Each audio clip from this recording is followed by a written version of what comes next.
మన కేంద్ర ప్రభుత్వం తీసుకున్న నిర్ణయానికి వ్యతిరేకంగా సీమాంధ్ర 13 జిల్లాల్లోని అందరూ ఉద్యోగ సంఘాలు కూడా అటెండర్ స్థాయి నుంచి డిప్యూటీ కలెక్టర్ల దాకా కూడా ఈ రోజున సమ్మెలోకి వెళ్ళడం జరిగింది.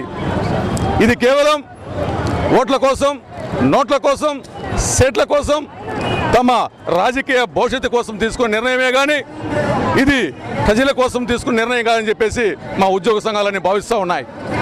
ఈ రోజున మేము ఏ పిఆర్సీ కోసమో, ఏ డిఏ కోసమో, ఏ అరియర్స్ కోసమో మేము ఉద్యమాలు చేయట్లా.